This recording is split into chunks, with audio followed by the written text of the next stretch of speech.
Innal hamdalillah nahmaduhu wa nasta'inuhu wa nastaghfiruh wa na'udzu billahi min shururi anfusina wa min sayyiati a'malina. May yahdihillahu fala mudilla lahu wa may yudlil fala hadiya lahu. Asyhadu an la ilaha illallah wahdahu la syarika lahu wa asyhadu anna Muhammadan 'abduhu wa rasuluh sallallahu alaihi wa ala alihi wa sahbihi ajma'in. Wa man tabi'ahum bi ihsanin ila yaumiddin, amma ba'd.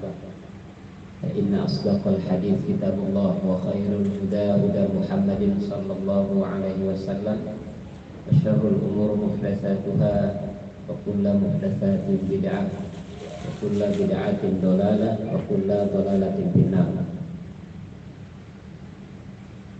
Umat yang dirahmati Allah Subhanahu wa taala, marilah kita kembali bersyukur kepada Allah Subhanahu wa taala dengan syukur yang dalam, karena kita hidup di atas nikmat-nikmat yang selalu Allah curahkan kepada kita semua.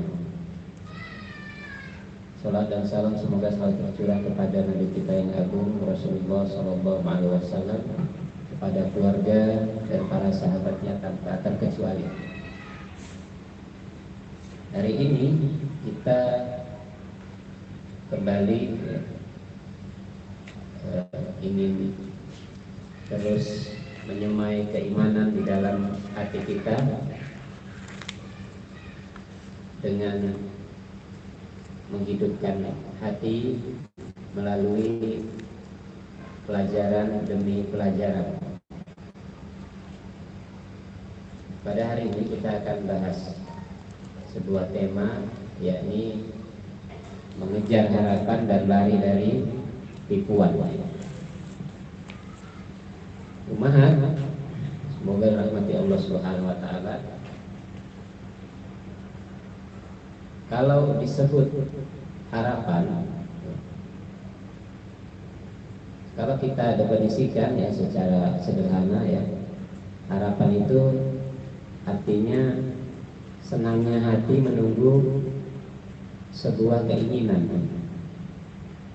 Jadi kalau orang memiliki keinginan tertentu, lalu dia menunggu prosesnya agar terjadi, maka ini disebut harapan. Misalnya kalau kita melihat seorang ibu yang begitu menikmati proses membesarkan anaknya, dari mulai bayi ya, terus sampai dia bisa berdiri, berjalan, sampai di waktu-waktu anaknya mulai dikenalkan dengan sebuah pengayaan yang lebih besar dari pengayaan di rumah, yakni masuk ke lembaga pendidikan misalnya. Maka seorang ibu kita lihat sebegitu sabarnya mengelola anak ini sampai waktu yang diukur sangat panjang. Kalau kita tanya ya kepada salah seorang ibu yang sedang mengantar anaknya atau menunggu anaknya, ya, menunggu anaknya pulang, ya, kita katakan kepada sang ibu, kami lihat ibu begitu sabar dan telaten nunggu anak gitu. Apa harapan ibu untuk anak ibu? Pasti si ibu akan menjawab dengan jawaban yang mantap ya. Di antara jawaban seorang ibu, dia akan mengatakan, "Oh, saya berharap anak saya ini akan jadi anak yang mandiri ya. Pikirannya dipenuhi dengan pengetahuan-pengetahuan yang akan membuat dia menjadi seorang yang terkemuka. Dan saya berharap dia menjadi anak yang soleh, yang menjadi pembela saya di dunia dan di akhirat." Nah gitu. Ya rata-rata seorang ibu seperti itu, dia menginginkan anaknya menjadi seseorang yang sesuai dengan harapannya. Inilah namanya harapan. Atau misalnya kita tanya kepada seorang petani gitu,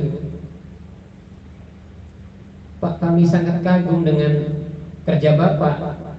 Dari mulai Bapak membajak sawah, kemudian menabur benih, tunggu benih itu tumbuh, lalu benih itu Bapak pisah-pisahkan, lalu Bapak tanami dengan jarak, kemudian Bapak airi, ya. Terus Bapak jaga sampai menunggu padi ini benar-benar bisa ditinggal. Bahkan ketika padinya mulai berbuah pun petani sehari-hariannya duduk di pinggir sawah memperhatikan padi-padi yang dia tanam. Kita tanya, apa harapan Bapak? Pasti seorang petani mengatakan, ya harapan saya supaya padi-padi yang saya tanam ini menghasilkan panen yang maksimal. Panennya maksimal, ya padinya padi terbaik dan seterusnya. Begitulah semua pekerjaan-pekerjaan yang dilakukan oleh banyak orang. Tentunya di dalamnya ada secercah keinginan yang kita sebut sebagai sebuah harapan. Itu namanya harapan. Jadi syarat pertama seseorang yang ingin meraih harapan itu adalah dia harus menciptakan sebab. Kalau orang berharap, dia harus menciptakan sebab. Sebab ini ya yang kita sebut dengan upaya, ya. Upaya. Jadi kalau seseorang berharap tetapi tidak ada sebab yang dia ciptakan, maka sebenarnya ini bukan harapan tapi kebodohan, ya, kebodohan. Bagaimana seseorang akan mengatakan dia berharap anaknya akan menjadi seorang anak yang terkemuka, ya, menjadi pemimpin yang akan membela saya di kehidupan dunia saya dan akhirat saya, sementara anak aja nggak ada. Berarti dia bukan sedang berharap, tetapi dia sedang ya merangkul kebodohan. Jadi upaya itulah yang disebut dengan sebab.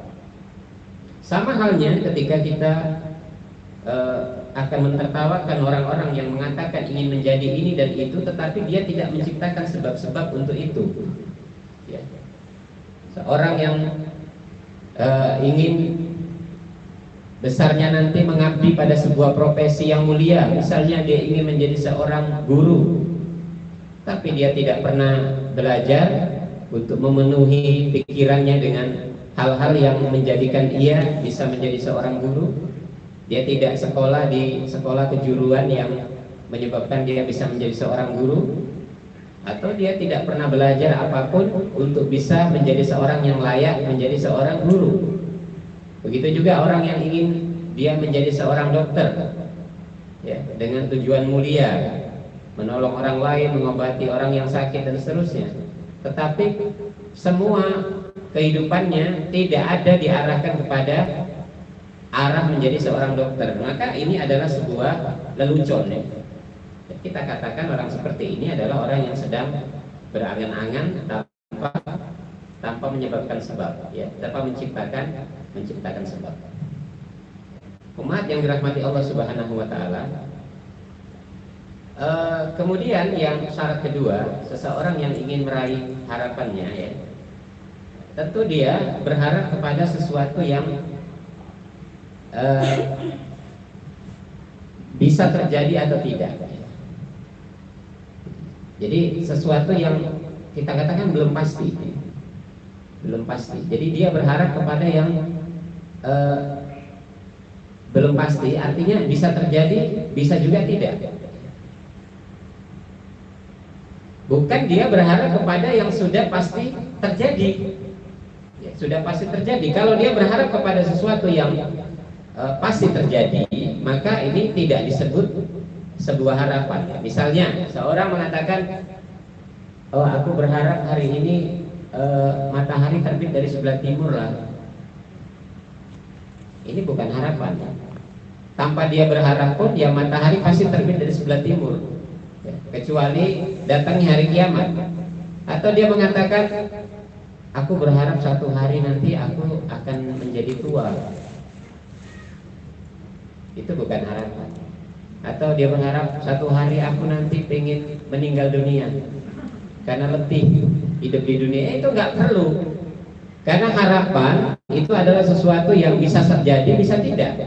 Misalnya ketika musim panas, seseorang dia duduk seperti Qomat Kamit berharap, ditanya apa harapannya, dia berharap, aku berharap hari ini atau besok lah turun hujan lah. Maka ini disebut harapan. Di musim yang panas dia berharap turun hujan. Bisa saja itu terjadi. Karena sesuatu yang belum tentu terjadi. Oleh karenanya ya umat, kita harus bisa mencocokkan antara sikap dengan harapan. Antara sikap dengan harapan. Seseorang yang dia memiliki harapan, dia harus bisa mencocokkan sikapnya itu adalah sikap yang menunjukkan dia adalah orang yang berpengharapan.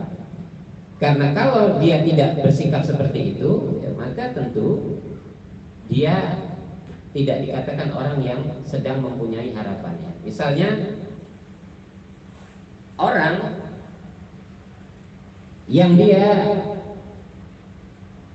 memiliki sebidang tanah, kemudian dia menginginkan tanah yang dia miliki itu diisi dengan tanah yang subur. Dia melakukan upaya-upaya supaya tanah yang dia miliki itu menjadi tanah yang subur. Mungkin dia datangkan semua hal yang bisa menyebabkan tanah itu menjadi subur. Ya, dia datangkan, dia mungkin bajak kembali tanahnya itu supaya lembut, kemudian dia taburi dengan pupuk-pupuk, dia taburi dengan cacing-cacing tanah dan seterusnya. Kemudian dia pun mulai mencari benih-benih bibit unggul. Lalu dia pun mulai menanam. Setelah dia tanam, maka dia mulai merawat. Dia memastikan bahwa benih-benih yang dia tanam itu akan tumbuh dengan sempurna. Setelahnya dia akan berusaha untuk menjaga benih-benih itu dari gangguan-gangguan. Ya, dia pastikan tumbuh, kemudian dia tidak ingin rumput mengganggu pertumbuhan benih itu. Kemudian dia mulai menyiram benih-benih itu dengan teratur, dan dia tidak ingin hama-hama ya berupa wereng-wereng mengganggu pertumbuhan benih itu. Setelahnya baru dia duduk dan memperhatikan hasil pekerjaannya sambil menunggu karunia dari Allah Subhanahu wa taala dengan mengatakan, aku berharap tanaman-tanaman yang kutanam ini, ya, bibit-bibit yang kutanam ini menjadi sebuah tanaman atau sebuah pohon yang berbuah lebat, buahnya lezat dan maksimal. Apakah kita setuju? Ya, mengatakan bahwa si petani ini adalah orang yang sedang memiliki harapan? Itu kita setuju. Ya. Semua upaya atau penyebab yang bisa menjadikan harapannya itu terwujud sudah dilakukan oleh petani ini. Maka duduknya petani ini itu adalah sebuah harapan yang logis. Nah, bagaimana kalau kita menemukan ada seseorang yang mempunyai harapan seperti petani yang pertama, tetapi dia sama sekali tidak memperhatikan kondisi tanah, dia sama sekali tidak memperhatikan bibit yang tidak dia tanam ini bibit bagus atau enggak, dia beli, cari bibit-bibit yang murah aja harganya. Kemudian dia tabur, setelah itu dia tinggalkan tanpa memperhatikan kebutuhan benih. Apakah dia harus disiram dengan air, kemudian dirawat dari duri-duri yang tumbuh, rumput-rumput dan serangan-serangan hewan hama. Kemudian dia berucap seperti ucapan petani yang pertama, aku mengharapkan itu bibit-bibit yang kutanam menjadi pohon-pohon yang berbuah lebat. Maka kita katakan petani yang kedua ini adalah petani yang sedang berangan-angan, dan dia adalah petani bodoh yang sebenarnya sedang tertipu. Mengapa? Karena dia tidak menciptakan penyebab dari apa yang dia harapkan. Ya umat yang semoga dirahmati Allah Subhanahu wa taala. Oleh karenanya, ini mukaddimah yang kita ungkap adalah sebuah analogi yang kita nantinya akan menemukan tujuan dari analogi tersebut, ya, di mana kita bisa menyimpulkan bahwa sebuah harapan itu hanyalah pantas disandarkan, ya, kepada orang-orang yang menunggu sesuatu setelah dia melakukan sebab-sebab yang menyebabkan harapannya itu bisa terwujud. Jadi kita katakan sebuah harapan hanyalah patut disandarkan kepada orang-orang yang mengupayakan sebab-sebab agar harapan itu terwujud. Jadi dia tentunya dengan usaha. Ini dalam istilah lain yang sering kita bahas itu adanya tawakal itu adalah setelah ada ikhtiar. Jadi harapan itu hanya bisa disandarkan kepada orang-orang yang melakukan upaya-upaya yang menjadi penyebab harapannya bisa terwujud.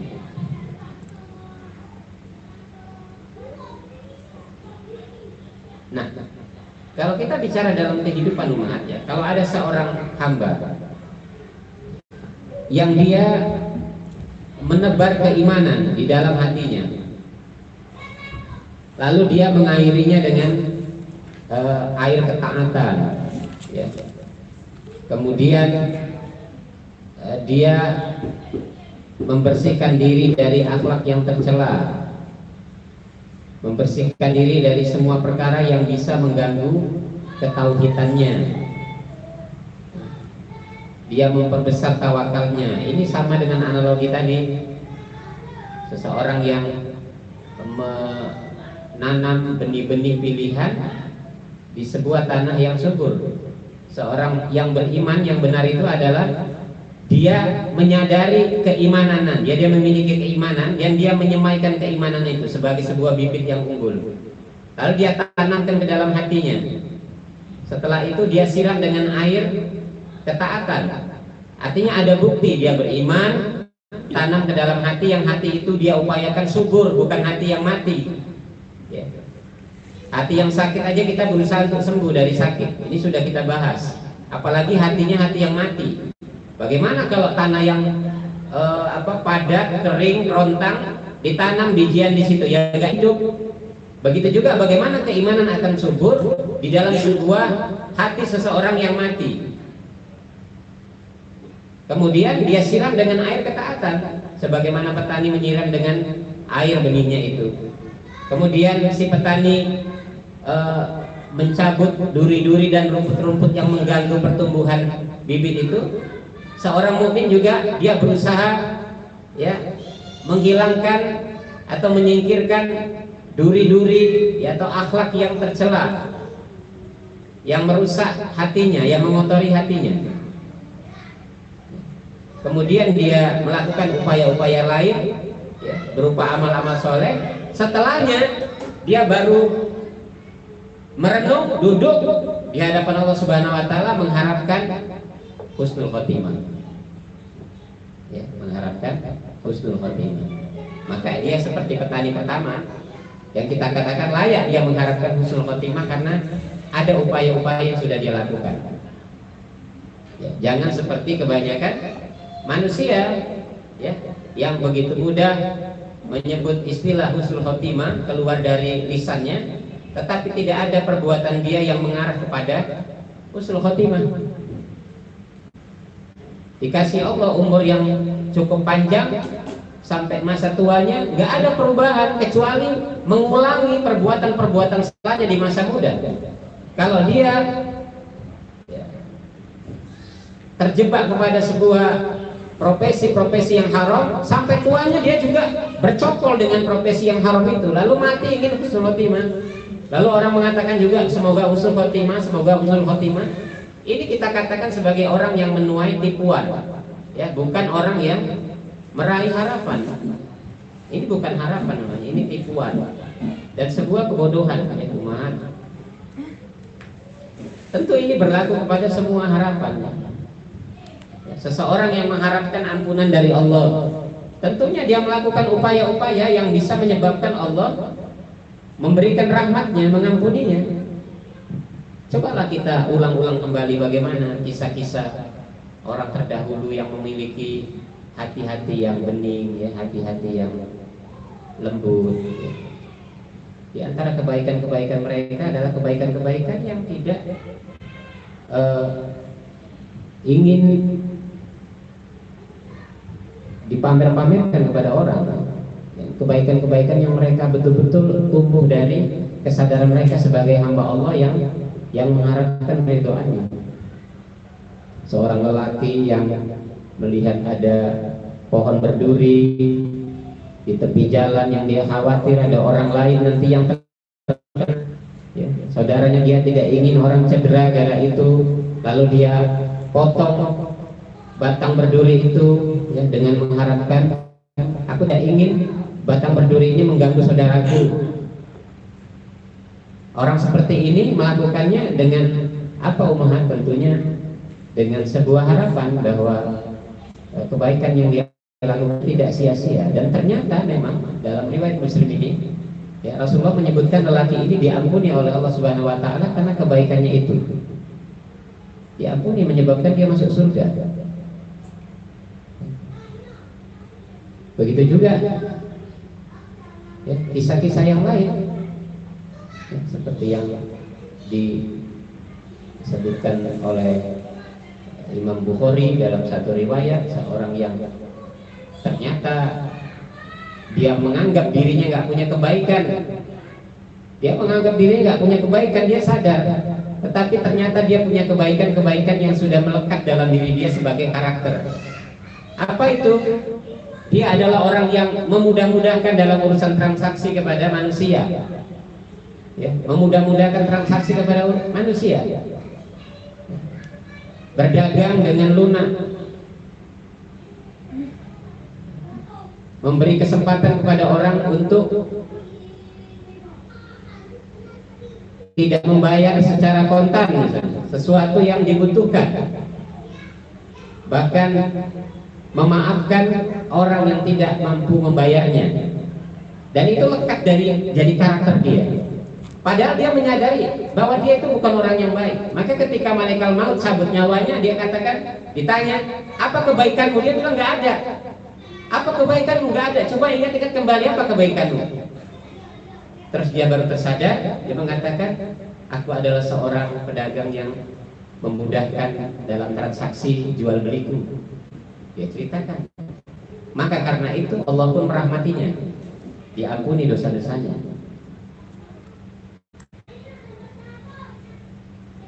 Begitu juga yang terjadi dengan seorang yang hanya karena memiliki rasa takut yang begitu besar atas azab Allah Subhanahu Wa Taala, Allah mengampuninya.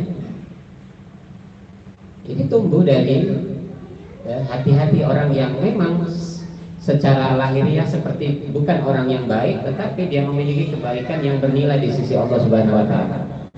Nah, apalagi kebaikan itu kita mengupayakan.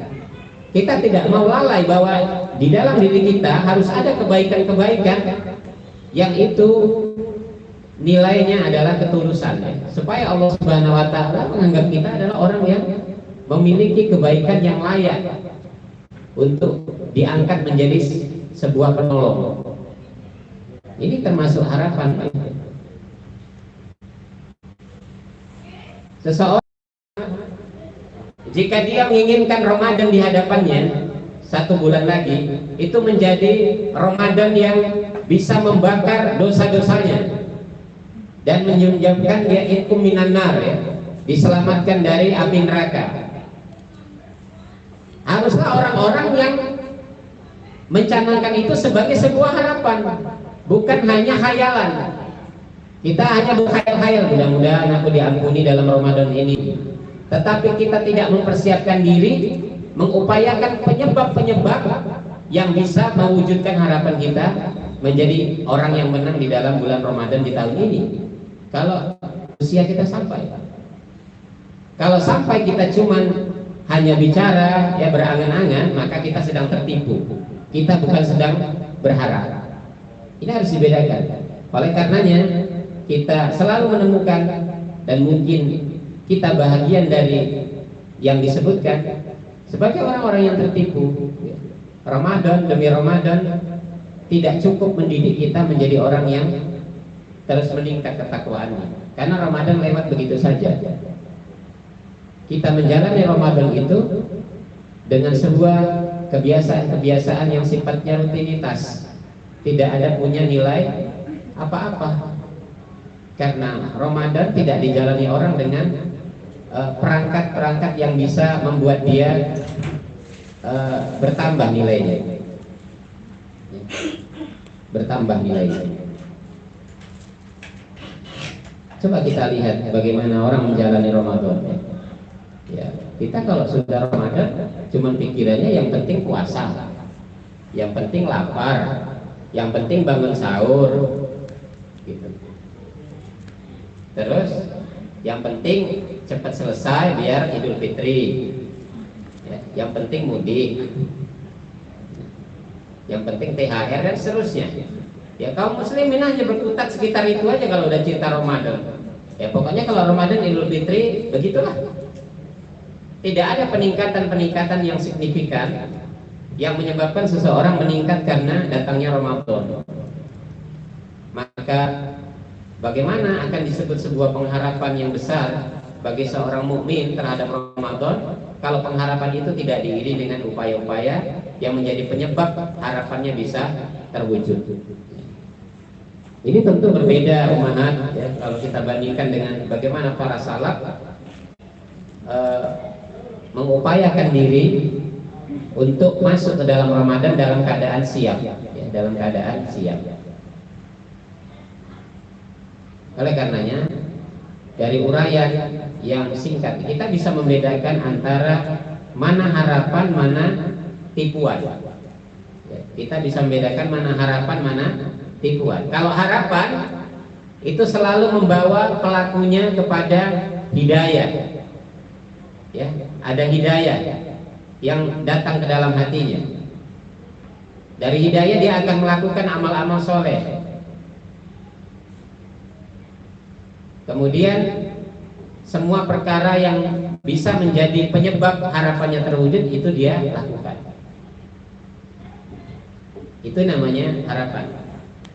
Kalau orang berharap begini begitu, kemudian kelihatan ada hidayah yang datang, kemudian dia bergegas, bersemangat menjalankan hal-hal yang bisa menjadi penyebab dari apa yang dia harapkan itu, maka dia adalah orang yang punya harapan. Beda dengan tipuan. Kalau tipuan itu akan menjadikan orangnya setelah berharap dia justru bermalas-malasan. Dia bermalas-malasan, kemudian dia lanjut melakukan kedurhakaan. Setelah itu dia berharap-harap, ya, berharap-harap. Maka ini namanya tipuan.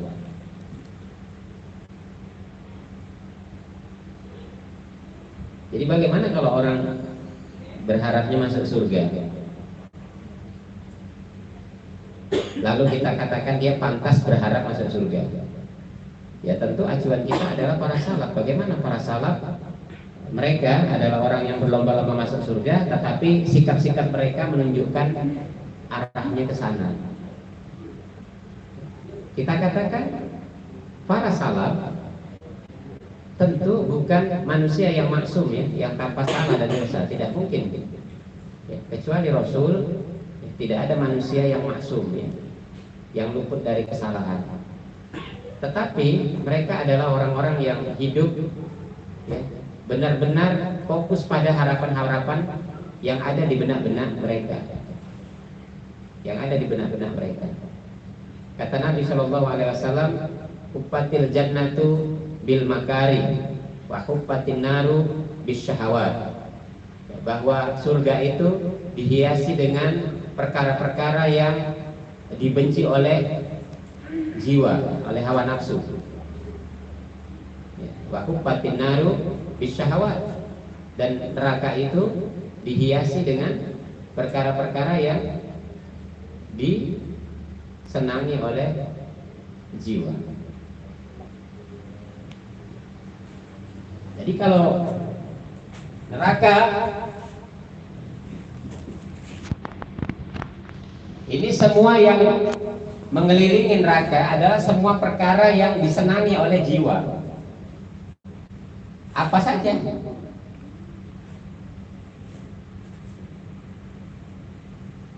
Tinggalkan sholat, disenangi jiwa. Senangi jiwa.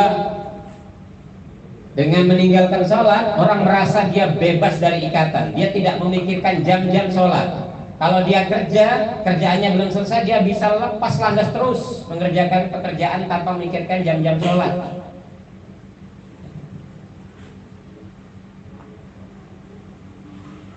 Tinggalkan ilmu.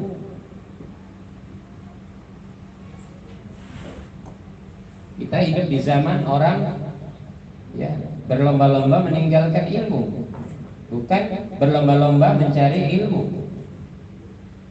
Sekarang kita hidup di zaman yang begini mudah ya, mendapatkan ilmu. Itu pun bagi orang lain justru menjemukan, menjengkelkan. Padahal menuntut ilmu adalah perkara yang utama, perkara yang wajib. Dan bagaimana seseorang akan bisa mendidik dirinya kalau dia meninggalkan sesuatu yang menjadi alat untuk mendidik dirinya? Apalagi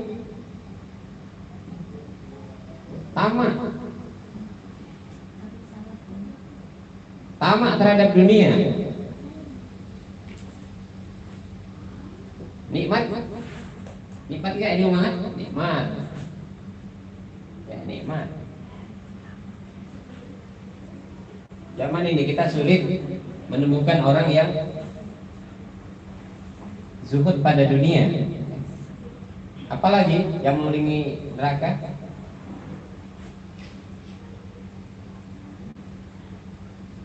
Tenggelam dengan dosa, terus menikmati dosa itu tanpa ada rasa ingin meninggalkannya. Dan semua perkara-perkara kedurhakaan ya, semua perkara-perkara kedurhakaan itu adalah nikmat bagi jiwa. Dan ini semua adalah yang mengitari neraka. Sedangkan surga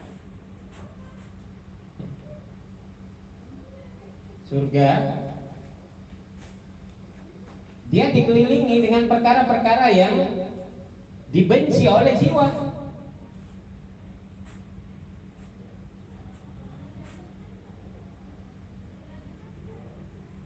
Menjaga sholat, memeliharanya menjadi sebuah ibadah yang agung, ibadah yang besar, berat. Ini berat bagi jiwa. Gak semua orang bisa. Apalagi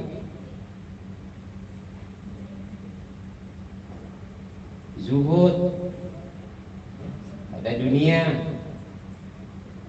ini berat.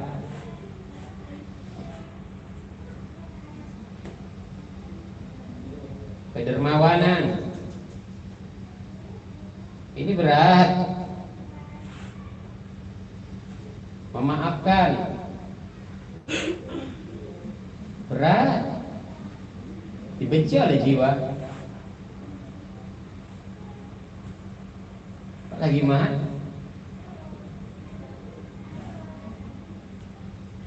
semua perkara yang menjadi nilai ketaatan itu adalah berat.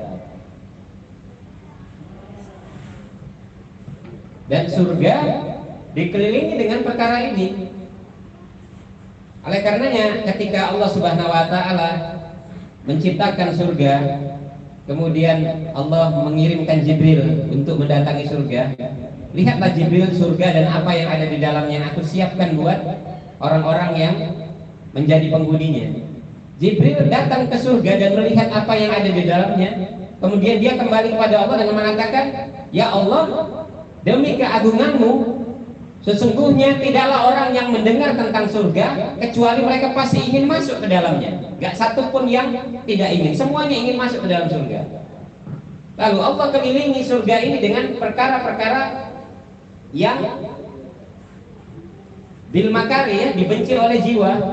Surga dengan kenikmatan ada di dalamnya, tetapi dia dikelilingi dengan hal-hal yang dibenci oleh jiwa. Ini tadi, menjaga sholat pada dunia, dermawan, memaafkan, puasa, semuanya hal-hal yang menjadi ketaatan. Itu berat bagi jiwa.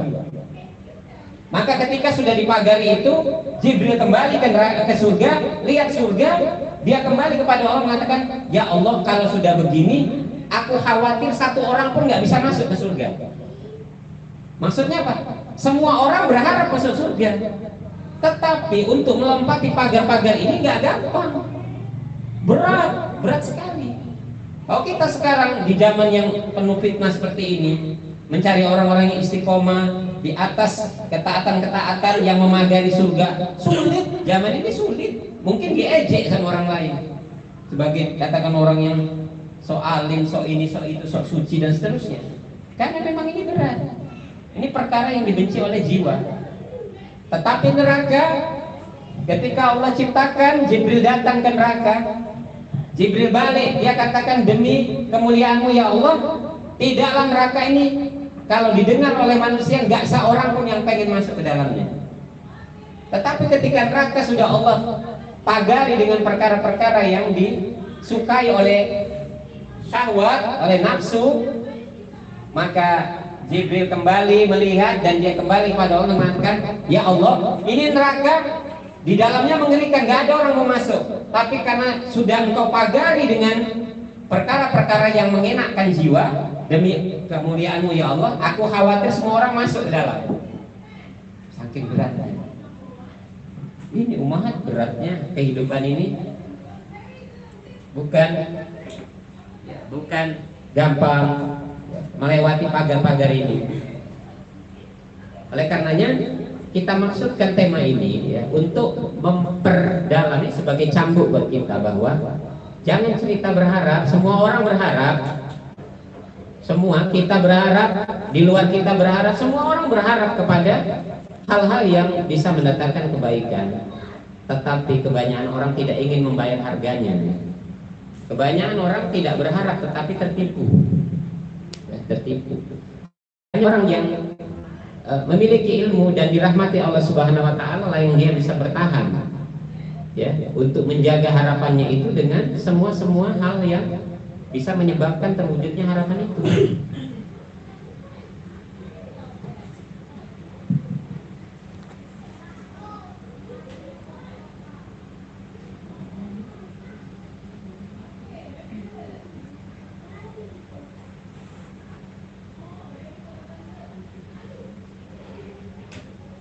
Kita menemukan, ya, kisah-kisah yang begitu indah, ya, kisah-kisah yang menjadi tolok ukur lah bagi kehidupan kita sekarang. Misalnya kisah yang dinukil oleh Imam Az-Zahabi rahimahullah ta'ala. Siapa Imam Az-Zahabi? Salah satu kitab yang besar, ya, yang menjadi karya Imam Az-Zahabi itu adalah Al-Kabair, ya. Al-Kabair, yakni kumpulan dosa-dosa besar, ya. Beliau menukil, ya, sebuah kisah para salaf, ya, yang terjadi di masa kehidupan Imam Ahmad bin Hanbal, ya, Imam Ahmad bin Hanbal, yang beliau ini hidup di abad kedua dan abad ketiga. Beliau sejaman dengan Imam Asy-Syafi'i, ya, beda usia sekitar 13 tahun 13 tahun atau 11 tahun dalam riwayat, di mana seperti yang kita tahu Imam Ahmad bin Hanbal, dia ditangkap oleh khalifah saat itu, ya, khalifah Al-Ma'mun. ditangkap, dipenjara dan disiksa karena apa? Karena komitmennya terhadap sunnah Nabi Shallallahu Alaihi Wasallam. Beliau tidak ingin memfatwakan bahwa Al-Quran itu adalah makhluk. Jadi di zaman itu, zaman fitnah, nggak sebesar ini fitnahnya, nggak seperti sekarang. Ya, para ulama menyebutkan itu fitnah khalqul Quran, yakni mengatakan Al-Quran itu adalah makhluk. Imam Ahmad sebagai pentolan ulama saat itu tidak mau menuruti kehendak sang khalifah. Dia tetap bertahan dengan sunnah nabinya Sallallahu Alaihi Wasallam, mengatakan Al-Quran bukan makhluk. Dia ditangkap, dipenjara dan disiksa. Kemudian saat itu berkumpullah para ulama-ulama Ahlussunnah, ya, salah seorang ulama Ahlussunnah, ya, besar saat itu, ya, bernama Al-Imam Asim bin Ali. Asim bin Ali Al-Wasiti. Wasit ini satu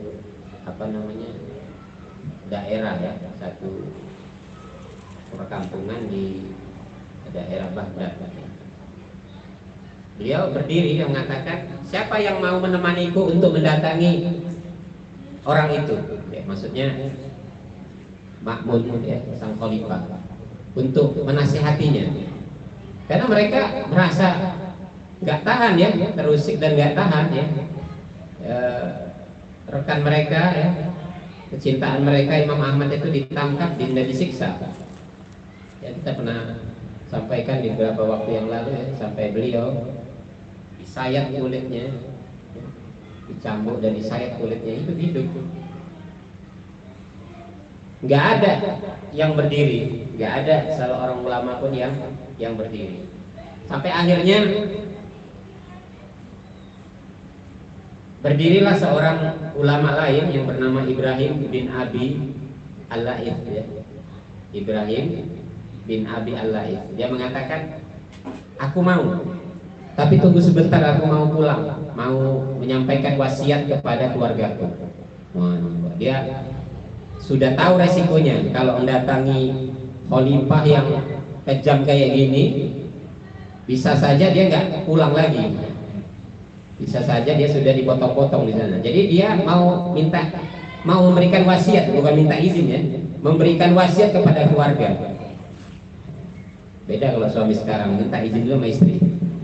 Ini Al-Imam Ibrahim ini, dia datang hanya memberikan wasiat. Artinya kalau aku nggak pulang lagi, kalian bertakwalah kepada Allah begini-begini. Maka putrinya Imam Ibrahim ini nangis terseduh-seduh, ya, nangis, ya. Ya, sebagai seorang yang bertakwa kepada Allah dan dia mengerti mana ketinggian itu, dia tinggalkan tangisan keluarganya. Ya, berapa lama ketika mereka mau berangkat, Imam Ibrahim dengan Imam Asim ini,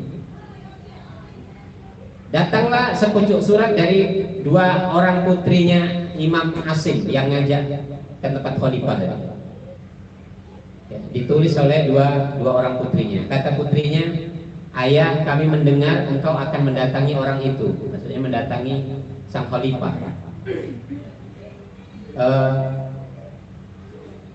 Ayah, dengarkanlah kata-kata kami, kata anak ini.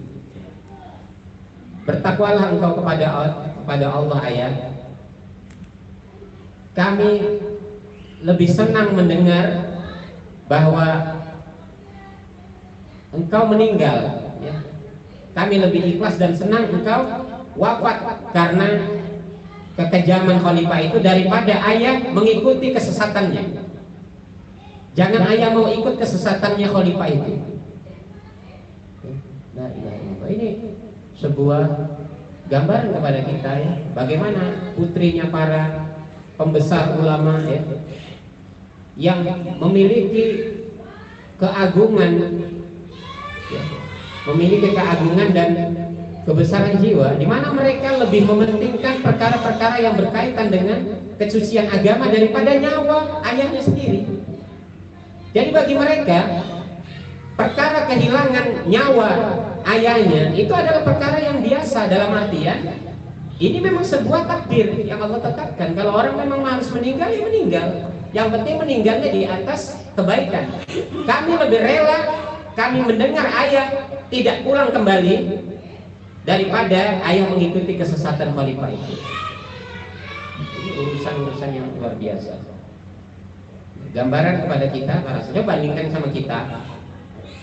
Kalau kita punya suami, kadang mau bersaksi yang benar aja kita larang. Sudah Pak, jangan melok-melok, jangan ikut-ikut, kaki bapak susah, ketakutan. Kita kan selalu memenangkan diri kita sendiri. Kadang kita mau bersaksi bahwa ada seseorang yang benar dan ini salah, kita nggak berani. Saking apa itu Mas? Saking sayangnya kita sama diri kita. Kita nggak kenal lagi mana yang benar dan salah. Yang penting aku selamat. Jadi nggak ada lagi mengenal kebaikan-kebaikan, keagungan dari sebuah kebenaran, nggak ada lagi. Zaman ini orang perkara-perkara yang menjadi prinsip dia sebelumnya pun dengan mudah dia campakkan untuk hal-hal yang remeh. Begitu mudahnya orang putur kalau zaman ini. Putur karena sepotong tempe, putur karena seikat kerupuk, putur karena malas. Mudah sekali orang zaman ini. Karena itu tadi, pengharapan itu tidak disertai dengan pengetahuan yang memadai untuk menjaga harapan itu. Kita tahu juga kisah tentang yang dinukil oleh Imam Ibnul Jauzi rahimahullah ta'ala.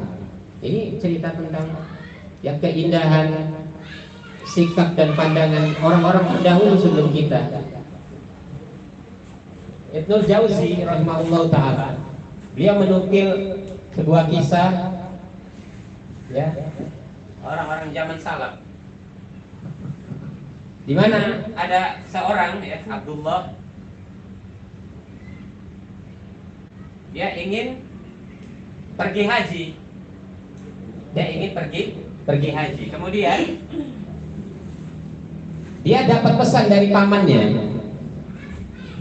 Pamannya pesan, keponakan, nanti kalau kamu haji terus kamu sudah di Madinah, aku titip uang ya 10.000 dirham. 10.000 dirham berikan kepada orang yang paling miskin di kota Madinah, kata pamannya Abdullah. Maka Abdullah pun pergi haji. Sampai di Madinah, dia cari-cari tahu di mana keluarga yang paling miskin di kota Madinah. Akhirnya dia ketahuilah dari petunjuk-petunjuk beberapa orang. Dia datangi sebuah rumah itu, dia ketuk pintunya, ketuk, keluarlah seorang wanita tua. Ada apa? Ini saya ada titipan dari paman saya, uang 10.000 dirham buat orang yang paling miskin di kota ini. Dan aku mendengar keluarga ibu lah yang dikatakan oleh orang-orang di sini bahwa yang berhak menerima ini. Maka ibu ini mengatakan, oh ini kan syaratnya yang paling miskin ya. Kalau yang paling miskin mungkin di sebelah, di depan rumah kami itulah yang paling miskin katanya. Kasih ke dia aja. Maka si Abdullah pun mendatangi rumah, di depan rumah ini ketuk, keluar seorang wanita tua juga, kasih tahu bahwa saya bawa uang ini untuk orang yang paling miskin. Kata tetangga ibulah yang paling berhak menerima uang ini. Ditolak. Yang mengatakan, oh enggak, sebenarnya bukan saya, mungkin dialah.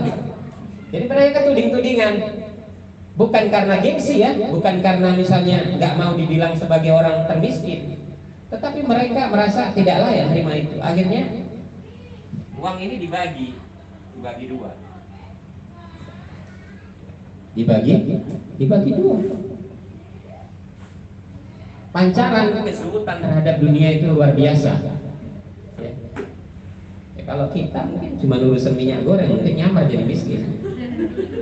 Dan dapat minyak goreng 30 kilo. Minyak goreng.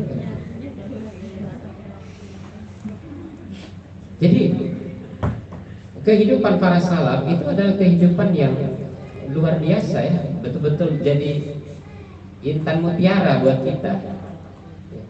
Betapa rendahnya kita ini dibandingkan mereka.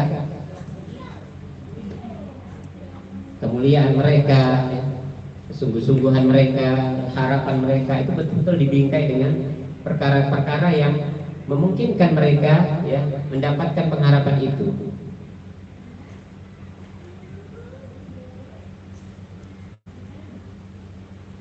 Ya, oleh karenanya umat ya, semoga dirahmati Allah Subhanahu wa taala. Tentunya rahasia untuk meraih harapan itu ya ada konsekuensinya. Untuk meraih harapan itu ada konsekuensinya. Yang pertama tentu ya yang harapan itu konsekuensinya ya menyukai perkara yang diharapkan. Jadi memang menyukai, benar-benar menyukai perkara yang diharapkan itu, bukan sekedar kalau dapat jadilah, kalau enggak udahlah gitu. Betul-betul dicintai, betul-betul diharapkan. Kalau kita mengharapkan kematian husnul khotimah ya seharusnya kita terus belajar, berupaya dan memahami bagaimana caranya mati husnul khotimah. Ya, nggak mungkin lah sehari-harinya kita pekerjaannya ya kegiatannya adalah perkara-perkara yang tidak layak disebut husnul khotimah, tapi kita mengharapkan mati husnul khotimah. Ya, oleh karenanya para ulama membuat sebuah kaidah ya bahwa kematian seseorang husnul khotimah atau su'ul khotimah itu tergantung pada kebiasaan dalam kehidupannya. Kematian orang-orang terbaik adalah kematian yang terindah. Makanya di antara doa Umar bin Khattab radhiyallahu anhu ya, beliau menginginkan meninggal dalam keadaan syahid. Ya, Allah berikan syahidnya dengan ditikamnya beliau oleh seorang yang beragama Majusi. Beliau tidak meninggal di medan perang, tapi beliau ditikam dalam keadaan sholat subuh oleh seorang yang tidak bertauhid kepada Allah, sehingga menyebabkan beliau mati syahid. Begitu juga Utsman bin Affan radhiyallahu anhu, beliau meninggal syahid dalam keadaan sedang ya, beribadah kepada Allah, membaca Al-Quran, ditikam oleh orang munafik. Begitu juga Ali bin Abi Thalib ya. Meninggalnya mereka itu meninggal sesuai dengan harapan mereka ya. Sesuai dengan harapan mereka, karena mereka berusaha untuk mewujudkan itu. Kemudian konsekuensi kedua, seorang yang memiliki pengharapan itu hendaknya dia takut ya. Hendaknya dia takut apabila yang diharapkan itu luput darinya. Jadi dia khawatir betul kalau yang diharapkan itu nggak jadi dia dapat. Iya dong, harus gitulah, namanya benar-benar harapan ya, cita-cita. Kalau tadi itu nggak takut dia luput, berarti nggak benar-benar dia berpengharapan. Ya, kalau kita berharap diampuni oleh Allah Subhanahu wa taala, maka kita betul-betul mengupayakan apa hal-hal yang bisa mendatangkan pengampunan Allah Subhanahu wa taala. Di antara yang disebutkan oleh para ulama, jangan bosan-bosan kita selalu beristighfar kepada Allah di setiap waktu dan tempat. Kita nggak tahu di mana turunnya pengampunan Allah itu. Ya tentu kita mengincar waktu-waktu yang paling mustajab ya, misalnya di hari Jumat kita banyak istighfar, di tempat-tempat atau di waktu-waktu di mana di situ paling besar kemungkinan Allah mendengarkan permohonan kita. Misalnya kita terbangun di sepertiga malam, banyak kita beristighfar, astagfirullah wa atubu ilaih, astagfirullah wa atubu ilaih. Menunjukkan memang kita mengharapkan ampunan Allah itu. Jangan kita mengharapkan ampunan Allah tapi istighfar aja nggak pernah. Ya jarang, begitu ingat sekali habis itu lupa, lupanya sebulan. Itu menunjukkan harapan kita memang kecil terhadap itu. Jadi khawatir benar kalau harapan itu luput dari kita, ya, luput dari kita. Kemudian konsekuensi yang ketiga adalah ya berusaha semaksimal mungkin ya, berusaha semaksimal mungkin untuk mendapatkan harapan itu. Tentunya dengan apa? Ya, tentunya dengan perbuatan. Berusaha semaksimal mungkin mendapatkan apa yang diharapkan itu. Karena Nabi SAW bersabda, "Man khofa adlaja." Barang siapa yang takut, maka hendaklah dia berjalan. Waman adlaja balagol manzil. Maka barang siapa yang berjalan dan berjalan, dia akan sampai kepada tujuan. Ya mengharapkan kalau dia nggak berjalan, bagaimana dia sampai kepada tujuan? Kalau makna sekarang berjalan ya dengan apa saja, yang penting sampai. Mengharapkan ke Jakarta, duduk aja di rumah, ya kapan sampainya? Ke bandara lah, segeralah naik pesawat, sampailah ke sana, kemana saja. Jadi kalau orang takut terhadap siksa Allah, takut tidak diampuni, takut mati su'ul khotimah, maka hendaklah dia berjalan. Maksudnya dia berbuat, dia mulai melangkah. Terlalu bodoh agama, nggak ngerti dari mana jalannya ini kebaikan, ya belajar banyak-banyak, serap ilmu agama, kemudian lakukan apa yang sudah diketahui. Inna sal'atallahi ghaliyah. Sesungguhnya barang dagangan Allah itu mahal. Barang dagangan Allah itu mahal, bukan murahan. Maka perbuatan-perbuatan kita harusnya bersungguh-sungguh layaknya mengejar barang-barang yang mahal. Kita kalau ngejar barang yang mahal, pasti kita bersungguh-sungguh. Coba aja ada kesempatan kita bisa mendapatkan barang yang barang itu cuma satu di Indonesia. Berlomba orang berlomba, cuma satu itulah di Indonesia. Makanya, nah ini yang kalau yang biasa, yang ngerti branded kan, tahu branded, barang branded. Oh ini di Indonesia cuma ada 5 yang punya, nah itu. Ya. Baru ngebayangin aja udah bangga minta ampun, apalagi bisa belinya. Nah ini Nabi SAW mengatakan bahwa barang dagangan Allah itu mahal. Inna sil'atallahi ghaliyah. Sesungguhnya barang dagangan Allah itu adalah mahal. Ala sil'atallahi al-jannah. Ketahuilah bahwa barang dagangan Allah itu adalah surga, dan surga itu mahal. Surga itu mahal. Oleh karenanya umat, ya sebenarnya kita ini berbuat semaksimal mungkin pun, apa saja yang kita lakukan demi meraih surga yang kita harapkan, sebenarnya itu pun belum layak. Nggak akan mungkin bisa menebus dan membayar barang dagangan Allah itu. Mau orang sholat dari lahir sampai matinya sholat terus pun itu belum bisa menebus barang dagangan Allah berupa surga. Oleh karenanya kita disebut berharap rahmat Allah. Kemudian ada hadis yang mengatakan bahwa amal perbuatanmu itu tidak menyebabkan masuk surga, tapi rahmat Allah lah yang menyebabkan masuk surga. Itu maksudnya apa? Maksudnya bukan nggak usah beramal, karena beramal pun nggak bisa masuk surga, bukan. Tetapi seseorang kalaupun dia beramal sepanjang hidupnya, itu tetap saja nggak mampu membayar harga surga, karena surga itu terlalu mahal. Tempat semestinya aja kalau di surga itu lebih mulia, lebih indah dan lebih bernilai daripada dunia dan isinya. Baru tempat cemeti, tempat cambuk aja. Penghuni surga itu ngelihat ke jendela aja, dunia ini gelap gulita jadi terang benderang. Baru melihat aja, baru kena pancaran wajah satu penghuni surga. Bagaimana kita membayangkannya mana tentang surga itu?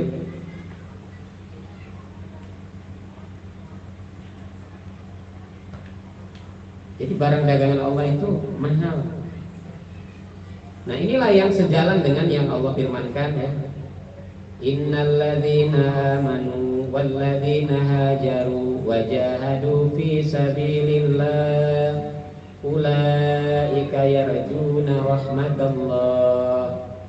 Sesungguhnya orang-orang yang beriman dan orang-orang yang berhijrah dari yang buruk kepada yang baik, kemudian dia bersungguh-sungguh di jalan Allah, semua hal yang baik dia bersungguh-sungguh, dia di jalan Allah, beramal, ya, berjuang, apa saja yang terkait dengan apa yang Allah cintai, maka sudah bersungguh-sungguh berjihad di jalan Allah. Mereka itulah adalah orang-orang yang mengharapkan rahmat Allah. Jadi berarti orang-orang yang mengharapkan rahmat Allah disebutkan dalam Al-Baqarah ini ya, surah Al-Baqarah ini, itu adalah orang-orang yang sebelumnya memang melakukan upaya-upaya. Makanya dikatakan oleh Allah, ulaika yarjuna rahmatallah. Mereka itu adalah orang-orang yang mengharapkan rahmat Allah. Yang orang mana? Beriman, punya benih-benih tadi yang baik ditanamkan ke hatinya, wa amilus sholih, dan dia beramal soleh. Dia berhijrah, kemudian dia berjihad di jalan Allah. Jangan hanya berpangku tangan. Kemudian kata Allah, wala tamutunna illa wa antum muslimun, dan janganlah kalian mati kecuali dalam keadaan muslim, ya, berserah diri kepada Allah, tunduk kepada aturan Allah. Nah, apakah dengan ayat ini kita akan mengatakan, iya ya Allah, kami ingin mati dalam keadaan muslim, hanya itu saja? Yang dimaksud dengan wala tamutunna, maka janganlah kalian mati illa wa antum muslimin, kecuali kalian dalam keadaan seorang muslim berserah diri. Itu adalah dengan upaya menyemai keimanan, ya, terus menerus berharap dan memohon kepada Allah agar menjadikan kita istiqomah dan mati dalam keadaan keistiqomahan itu. Itulah yang dimaksud ummahat, ya, dengan apa-apa yang Allah firmankan. Maka di dalam sebuah hadis Rasulullah SAW menyebutkan, la yamutunna ahadukum, janganlah kematian mendatangi kalian, atau janganlah mati di antara kalian, illa wa huwa yuhsinu dhanna billahi azza wa jalla, kecuali dia mati dalam keadaan dia bersangka baik kepada Allah Subhanahu wa taala. Jangan sampai meninggal dalam keadaan kita berburuk sangka kepada Allah. Meninggallah dalam keadaan berbaik sangka kepada Allah. Disebut berbaik sangka, ya, seseorang dikatakan dia berbaik sangka kepada Allah Subhanahu wa taala adalah dia berprasangka bahwa Allah menyayanginya. Allah menyayanginya, Allah akan mengampuni dosanya, ya, dalam keadaan sehat. Dalam keadaan sehat kita seperti ini, lagi sehat, maka rasa takut itu lebih mendominasi daripada harap. Supaya apa? Dan kalau orang sedang sakit atau dekat-dekat dengan kematian, dia menyadari jangan-jangan kematian ini mau menjemputku, maka rasa harap itu lebih mendominasi dari rasa takut. Kenapa? Ya. Kalau kita lagi sehat, peluang kita bikin dosa itu besar. Kita mau ngapain aja bisa bikin dosa.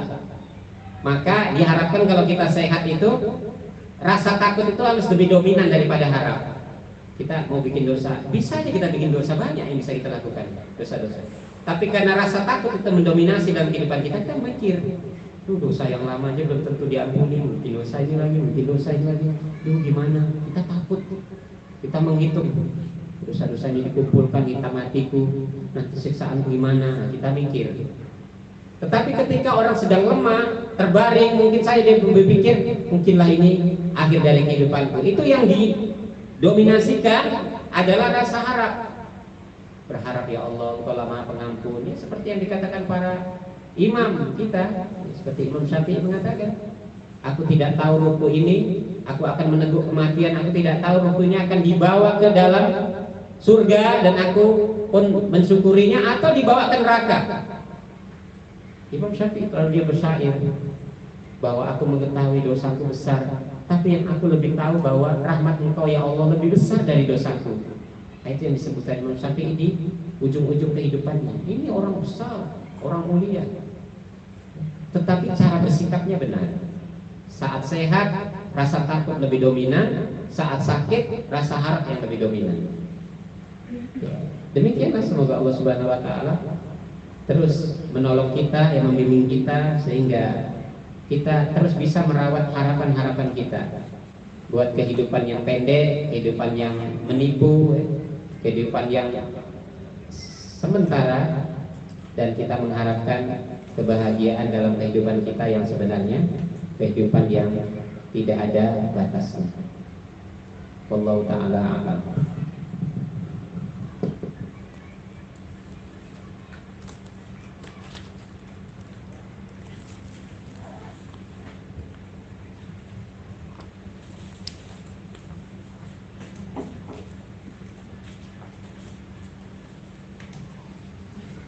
Bismillahirrahmanirrahim. Assalamualaikum warahmatullahi Ustaz.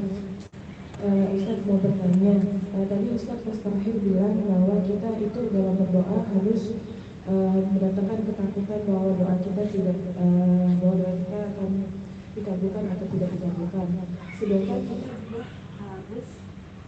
Sedangkan kita juga harus bersyukur atas doa kita dengan cara berprasangka bahwa Allah itu akan mengabulkan doa kita. Bagaimana menyelaraskan dari prasangka kita yang harus berpositif bahwa doa kita akan dikabulkan dan ketakutan bahwa Allah tidak akan mengabulkan doa kita sehingga kita berupaya terus untuk berdoa seperti itu. Iya. Terkadang berita-berita yang sampai kepada kita dari sisi pendalilan ya sepertinya membuat kita merasa bingung ya, ada sesuatu yang kontradiktif. Tapi sebenarnya tidak.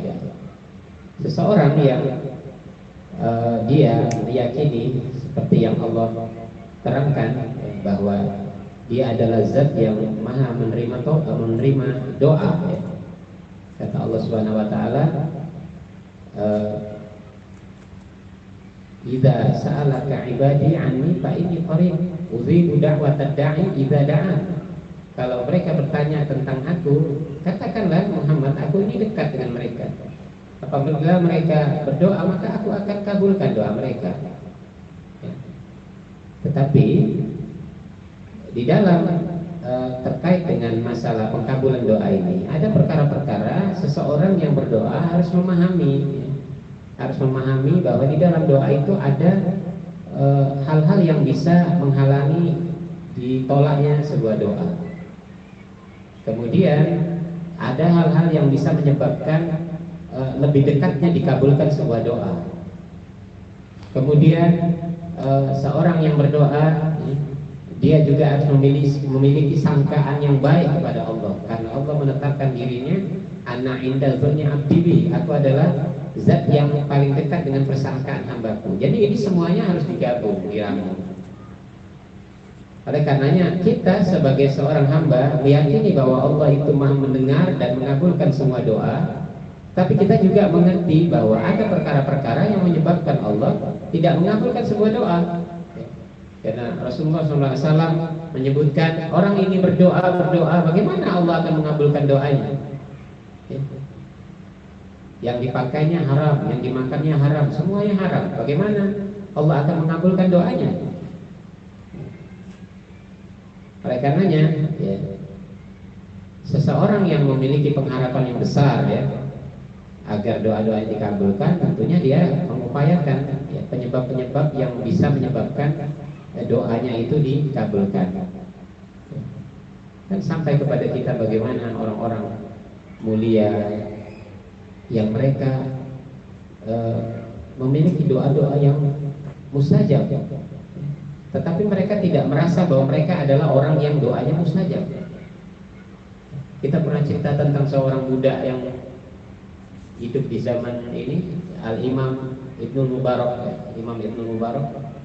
Pernah ya cerita seorang budak yang sebelum dia berdoa orang sudah kumpul sholat istisqa meminta supaya turun hujan di kota Mekah, di Masjidil Haram. Enggak turun hujan. Sampai satu malam Ibnu Mubarak ya berada di dalam masjid itu, masuklah seorang lelaki yang ya kumuh, hitam. Terus dia sholat, lalu dia berdoa, ya Allah, sungguhnya orang sudah minta turunkan hujan tapi engkau belum menurunkannya. Ya Allah, demi kemuliaan-Mu turunkanlah hujan sekarang. Hujannya turun, membuat Ibnu Mubarak kaget. Siapa laki-laki ini? Tadi orang kumpul, ulama di situ kumpul minta hujan, belum turun hujan, dia minta hujan sekarang turun hujan. Siapa dia? Kan bingung Mubarak. Maka dia kuntet laki-laki ini. Dia kuntet laki-laki ini pulang sampai memasuki sebuah rumah. Dia tandai, besok paginya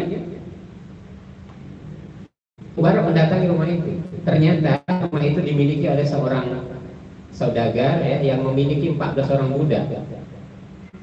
Maka Ibnu Mubarak mengatakan bahwa dia ingin membeli budak-budak itu yang dia inginkan. Didatangkanlah budak 1, budak 2, budak 3, nggak ada mau, habis. Kemudian kata Abu Barok, ada lagi tidak? Ada, tetapi sedang sakit di dalam. Didatangkanlah budak ini yang sakit. Ternyata laki-laki yang dia lihat tadi malam berdoa di Masjidil Haram. Maka dia katakan, aku ingin membelinya, berapapun akan ku beli. Silakan beli. Dibawalah budak ini. Dibawa budak ini, kata budak ini, Tuhan, hendak engkau bawa kemana aku? Aku ini adalah budak yang lemah, yang lagi sakit, tidak bisa memberikan manfaat apa-apa buatmu. Maka kata Ibnu Barok, diam. Aku tidak butuhkan tenagamu, tidak butuh bantuanmu. Yang aku tahu engkau adalah orang istimewa. Bagaimana tadi malam engkau berdoa pun, lo membuat budak ini kaget. Loh, ternyata doaku didengar sama orang. Dia pikir gak ada orang yang lihat. Maka budak ini mengatakan, engkau melihatku, kalau begitu aku ingin mati saja. Kata Ibnu Barok, jangan. Dalam pikiran Ibnu Barok ini adalah orang istimewa. Bukan dia lihat budaknya, bukan dia lihat orang yang hitam, yang gak ada harganya.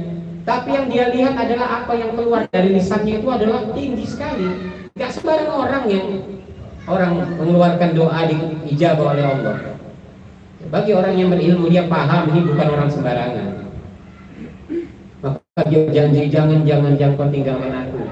Aku akan bebaskan kau, akan kuberikan penghidupan yang begini kan Ibnu Barok. Dia seorang ulama dan seorang konglomerat, ya. Al-Imam Ibnu Barok. Tapi orang ini meronta-ronta ingin pergi dari Ibnu Barok. Kenapa? Karena identitas dia sudah diketahui. Dia adalah orang yang paling menyembunyikan keikhlasannya disembunyikan sedemikian rupa dari manusia, hanya Allah yang tahu. Mungkin karena itulah Allah mudah jawab doanya, walaupun dia seorang muda. Bagi Allah kan nggak penting, karena kata Nabi SAW, Innallaha la yanzuru ila suwarikum wa amwalikum. Sungguhnya Allah tidak memperhatikan, tidak melihat harta dan rupa-rupa kalian. Bagi Allah itu apa penting? Orang dia juga yang ngasih. Walakin yanzuru ila qulubikum wa amalikum. Tapi Allah akan memperhatikan amal-amal dan isi hati kalian. Dan isi hatinya budak ini bening. Maka setelah budak ini yakin bahwa dia tidak bisa lepas dari Imam Ibnu Barok, dia mengatakan, kalau begitu aku minta izin dulu, aku mau sholat. Dia sholat, ya, di sujud terakhir dia mengatakan, ya Allah, cabutlah nyawaku. Langsung dia meninggal di situ. Hanya karena apa? Dia tidak ingin dia itu diketahui identitasnya. Cari orang kayak gini zaman sekarang. Di mana? Sekarang orang berlomba-lomba untuk jadi terkenal. Seorang berbangga-bangga dengan popularitasnya. Kita sulit menemukan di zaman salaf seperti orang-orang di zaman salaf, bagaimana mereka keikhlasannya dan menjaga sedemikian rupa keikhlasan itu menjadi sebuah ibadah yang agung di sisi Allah Subhanahu wa taala. Sejak saat itu Al-Imam Ibnu Barok tidak pernah melupakan kejadian itu dalam kehidupannya. Seandainya dia bisa menghidupkan, dia membeli nyawa si budak, dia beli. Tapi Allah telah mentakdirkan itu, dan itu menjadi pelajaran buat kita.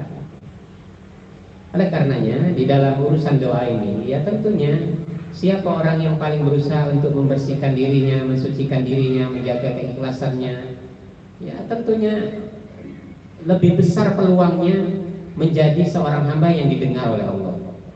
Ya, jangan ada rasa ujub dalam hati kita, jangan merasa kita bersih dan seterusnya. Kita harus betul-betul jujur di hadapan Allah Subhanahu wa taala sebagai seorang hamba yang berlumuran dengan dosa. Allah menyenangi itu. Allah menyenangi seorang hamba yang jujur. Jujur bahwa kita ini berlumuran dengan dosa, tapi kita sadar bahwa kita memiliki Tuhan, Zat yang Maha Pengampun dan yang paling besar rahmatnya kepada hamba-hambanya. Maka katakanlah segalanya secara jujur kepada Allah Subhanahu wa ta'ala. Semoga kita termasuk orang-orang yang diijabah doa-doa kita.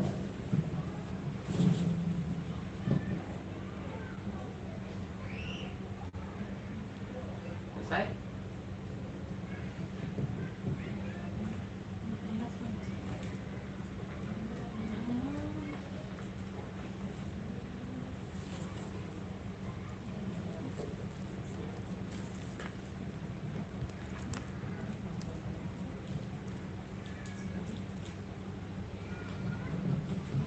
Ya, demikian saja. Semoga Allah Subhanahu wa taala selalu membimbing kita dalam kehidupan kita sampai benar-benar kita mendapatkan apa-apa yang kita harapkan dari kebaikan kehidupan kita dunia sampai akhir kita. Subhanallahumma wa bihamdika asyhadu an la ilaha illa anta astaghfiruka wa atubu ilaik. Wassallallahu ala nabiyyina Muhammadin wa ala alihi washabbihi wasallam walhamdulillahi rabbil alamin. Assalamualaikum warahmatullahi wabarakatuh.